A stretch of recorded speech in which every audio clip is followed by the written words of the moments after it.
No Evangelho de João, capítulo 7, versículos 44 e 45, quando os principais dos sacerdotes e fariseus enviaram homens para prenderem Jesus, eles mesmos ficaram presos diante da sua autoridade. E voltando, eles disseram àqueles que os enviaram: nunca homem algum falou como este homem. As palavras do Senhor, em sua própria definição, no Evangelho de João, capítulo 6, versículo 63, eram: as palavras que eu vos disse são espírito e vida. Será que pode ser dito o mesmo das palavras que saem da sua boca? Das palavras de sua pregação no púlpito?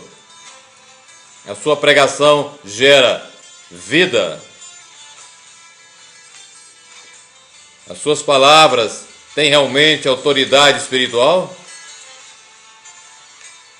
Elas são um veículo que o Espírito Santo usa para convencer o homem do pecado? Jesus nunca mudou a sua mensagem para atrair mais pessoas para o Evangelho. Ao contrário, quando em João capítulo 6, ele proferiu seu discurso sobre ser ele o pão da vida e que era necessário comer da sua carne e beber do seu sangue para ter comunhão com ele, muitos dos seus discípulos, ouvindo, disseram que era duro aquele discurso, quem poderia ouvi-lo? E tomaram uma atitude, se afastaram e não andavam mais com Jesus. E Jesus não facilitou para eles. Ao contrário, ele apertou ainda mais. Ele chegou para os apóstolos, os mesmos apóstolos que ele havia escolhido, e perguntou se eles também queriam se retirar. Você faria isso? Da mesma maneira, após a descida do Espírito Santo em Pentecostes, em Atos 2, os apóstolos não se intimidaram diante do Sinédrio com suas ameaças, prisões e perseguições. E em Atos 5, 29, nós encontramos os apóstolos diante do Sinédrio afirmando o seguinte: mais importa obedecer a Deus do que aos homens. E veja bem, o Sinédrio era o Supremo Tribunal dos Judeus. Será que aconteceria o mesmo hoje? A grande maioria dos pastores, dos pregadores, estão presos a doutrinas de homens, a costumes sociais de denominações, a modismos, a sabedoria puramente humana. Estão presos à psicologia, a palavras ou mensagens de autoajuda que impedem o agir do Espírito Santo e que não tem nada a ver com o poder de Deus. A igreja de hoje tem muito mais moda do que paixão. É muito mais emocional do que profética. É tremendamente mais natural e superficial do que sobrenatural. Os fatos que aconteciam na igreja de Atos eram maravilhosos e incríveis. E por que eram?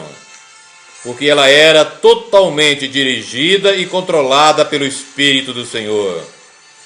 É ela a igreja exemplo e que deve ser copiada se nós queremos uma igreja realmente bíblica. Atualmente, a igreja está em sua grande maioria somente divertindo, sendo muito mais um passatempo e um grande clube social. Mas não foi para isso que ela foi criada. Não é essa a missão dela. A igreja foi chamada para deixar o mundo e ingressar no reino de Deus. E para que isso realmente ocorra, o Senhor exige dela a separação de toda e qualquer iniquidade, de todo e qualquer pecado ou imoralidade. Pois a igreja é a noiva de Cristo, o que indica que ela deve ser totalmente dedicada a Jesus e aos seus ensinos originais. E só existe um evangelho de Cristo, a mensagem da cruz. A igreja do Novo Testamento era identificada com pobreza, perseguições e prisões. Hoje, a maioria das igrejas cristãs é identificada com prosperidade, com empresas altamente rentáveis, com popularidade, riquezas, poder e status. Ai de nós, pois a maioria de nós que professa o nome santo de Cristo, estamos andando com algemas e com cadeias nos pés, e com as bocas e as mãos envolvidos na mortalha da tradição e da escravidão dos credos feitos pelos homens, presos do temor do homem. Falta-nos o poder do alto, pois temos muito pouca devoção. Falta-nos a pureza apostólica que vemos na igreja de Atos. Onde está a ênfase na pureza de coração? Onde estão a integridade e a santidade? Onde está a honestidade? Hoje temos um evangelho diluído, adulterado, pregado por adúlteros que em sua maioria reivindicam ser cheios do Espírito Santo. Que tremenda insensatez, pois estão declarando que o Espírito Santo é um idiota. Onde está o sal da terra? Onde está a luz do mundo? Mateus capítulo 5, do versículo 13 ao 16 diz, é Jesus falando, vós sois o sal da terra, e se o sal for insípido, com que se há de salgar? Para nada mais presta, senão para se lançar fora e ser pisado pelos homens. Vós sois a luz do mundo. Não se pode esconder uma cidade edificada sobre o monte. Nem se acende a candeia e se coloca debaixo do alqueire, mas no velador, e dá luz a todos que estão na casa. Assim resplandeça a vossa luz diante dos homens, para que vejam as vossas boas obras e glorifiquem o vosso Pai que está no céu. Onde estão as boas obras da igreja atual, feitas para que o Pai seja glorificado? Onde estão? Infelizmente, a grande maioria de nossas obras envergonham o nome do Altíssimo Deus. A grande maioria de nossas obras estão envergonhando o nome santo de Deus. A imensa maioria das igrejas de hoje estão apagando o verdadeiro poder do Espírito Santo e deixando-o de lado. Veja o que eu disse, o verdadeiro poder do Espírito Santo, e prendendo-se no poder do homem. E o homem, com todo o poder e sabedoria que possa ter, ele não pode salvar alguém. O homem, com todo o poder e sabedoria que ele possa ter, com todos os seus talentos, ele não pode salvar ninguém. Isaías 4:6 diz, não por força nem por violência, ou seja, não no poder do homem, mas pelo meu espírito, diz o Senhor dos Exércitos. E assim, elas deixam de resistir ao espírito do mundo, a Satanás e ao seu império. E só há vitória contra os poderes das trevas mediante o Espírito Santo. A igreja de hoje é uma igreja doente em um mundo que está morrendo. A igreja de hoje é uma igreja doente em um mundo que está morrendo. E eu pergunto, o que um doente pode fazer por alguém que está nas portas da morte? Por um moribundo? Então, a menos que tenhamos uma verdadeira explosão do verdadeiro Evangelho de Jesus no mundo, o mundo literalmente explodirá sobre nós e seremos simplesmente esmagados. A maioria dos cristãos de hoje tem uma atitude só: relaxe e seja arrebatado. E eu então acrescento: relaxe, viva a vida despreocupadamente, comodamente, receba a glória dos homens e depois vá para o inferno. Cristianismo é luta, cristianismo é sacrifício, cristianismo é renúncia, cristianismo é perseverar na fé genuína até o fim, Cristianismo é crescer diariamente em arrependimento, em santidade, é buscar sempre mais a face de Deus, é crescer em comunhão e em conhecimento do Altíssimo Deus. Cristianismo é depender sempre mais do Senhor. Cristianismo é fazer como Paulo, na carta sua aos Filipenses, no capítulo 3, versículos 13 e 14, quando ele diz: Irmãos, quanto a mim, não julgo que eu haja alcançado, mas uma coisa faço, e é que, esquecendo-me das coisas que atrás ficam e avançando para as que estão diante de mim, prossigo para o alvo, pelo prêmio da soberana vocação de Deus em Cristo Jesus. Mateus, capítulo 13, versículo 25, diz o seguinte: Mas dormindo os homens, veio o seu inimigo e semeou o joio no meio do trigo.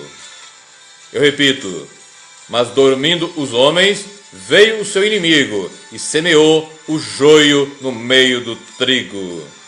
Esta é uma clara definição da igreja atual. Ela está dormindo, mas o inferno está queimando.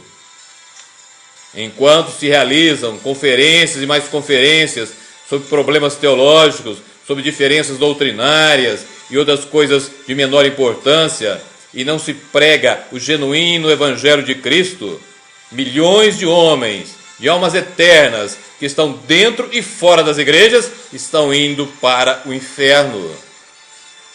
Nós só temos uma maneira de ajudar a alguém, de ajudar ao mundo, ensinando e pregando o verdadeiro Evangelho de Jesus, pois é Ele que é o poder de Deus para a salvação, como nos ensina a carta aos Romanos, capítulo 1, versículo 16. Onde estão os cristãos? Onde estão as almas que queimam de paixão por Deus? Onde estão as almas que temem o seu nome, que temem a sua presença e o amam acima de tudo e vivem sempre com valores eternos em vistas? Onde estão? Se passássemos mais noites sem dormir em oração, haveria muito menos almas que teriam que passar noites eternas de sofrimento incalculável no inferno. E diante da inércia da igreja, o verdadeiro homem de Deus é triste, pois ele é torturado pelo mundanismo da igreja, torturado pela cegueira da igreja, torturado pela corrupção da igreja, torturado pela tolerância do pecado na igreja. Ele é torturado pela falta de oração da igreja. O verdadeiro homem de Deus fica perplexo diante de uma igreja que está vivendo não como noiva do Cordeiro de Deus, mas como amante do mundo.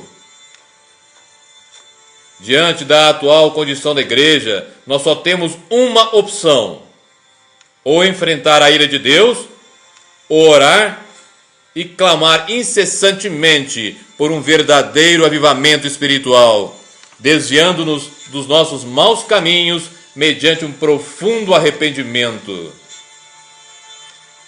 O verdadeiro avivamento é Deus vindo em socorro de sua igreja doente. Qualquer avivamento verdadeiro pode ser provado pelo fato de que ele transformou o ambiente moral ou de uma área ou de uma nação. Verdadeiro avivamento não pode ser organizado, pois o vento sopra onde quer. O verdadeiro avivamento não precisa de suporte financeiro. Ele não pode ser anunciado, pois avivamento é incêndio vindo do céu, não é incêndio da terra, é um incêndio que vem do céu. Ele não pode ser contabilizado ou medido, pois somente Deus conhece a extensão do seu poder. Ele não pode ser regulamentado, ou seja, não podemos traçar um caminho sobre o qual ele deva funcionar. Ele não pode ser entendido ou racionalizado pelas nossas mentes tão pequenas e pobres, pois é um mistério divino. Ele não pode ser de uma denominação apenas, pois ele passa por cima de barreiras doutrinárias.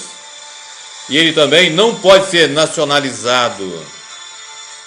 Realmente, o avivamento espiritual se tornou imperativo para todos nós. O Senhor falou através do profeta Isaías o seguinte, em Isaías 13:11: castigarei o mundo por causa da sua maldade.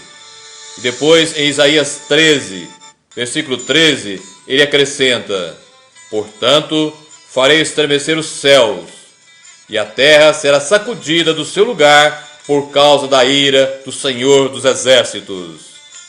E Isaías 66:15 completa dizendo: porque eis que o Senhor virá em fogo, e os seus carros como um torvelinho, para tornar a sua ira em furor, e a sua repreensão em chamas de fogo. Veja bem, para tornar a sua ira em furor, e a sua repreensão em chamas de fogo.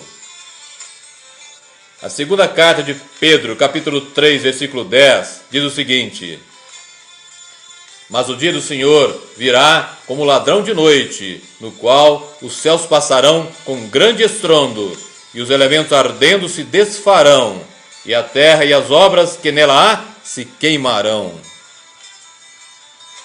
E o profeta Joel, no capítulo 2, versículo 3, diz o seguinte: diante dele um fogo consome, e atrás dele uma chama abrasa.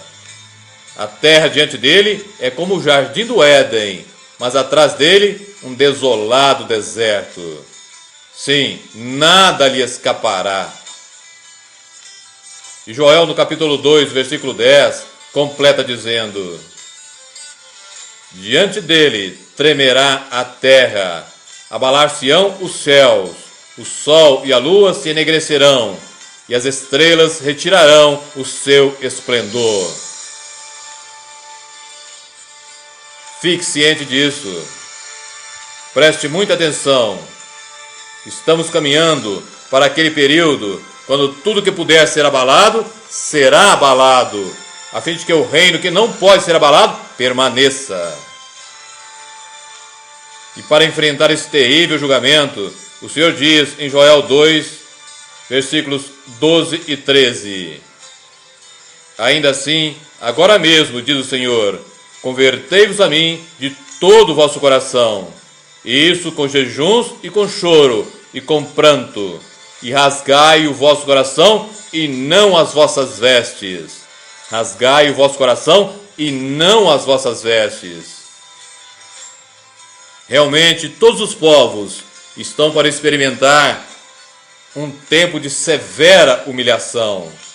E para que eles se preparem para o grande e terrível dia do Senhor, o profeta Joel diz, no capítulo 1, versículos 13 e 14: cingi-vos e lamentai-vos, sacerdotes, gemei, ministros do Senhor. Santificai um jejum, convocai uma assembleia solene, congregai os anciãos e todos os moradores desta terra, e clamai ao Senhor. E é necessário que a igreja atual apague definitivamente o fogo estranho de seu altar, ou seja, doutrinas e ensinos de demônios, fábulas, evangelhos diluídos, adulterados, idolatria, teologia da prosperidade, humanismo, temor do homem, palavras de autoajuda, psicologia, etc. Para que o fogo do Espírito volte a estar continuamente aceso sobre o seu altar. É necessário que ela apague definitivamente esse fogo estranho do seu altar, pois só assim o fogo do Espírito voltará a estar aceso continuamente sobre o seu altar. Então, assim se arrependendo e desviando-se dos seus maus caminhos, a igreja possa então receber do Senhor um verdadeiro avivamento espiritual e voltar a ser a coluna e firmeza da verdade. Coloque isso no seu coração. Só assim a igreja atual voltará a ser a coluna e firmeza da verdade. Amém e amém.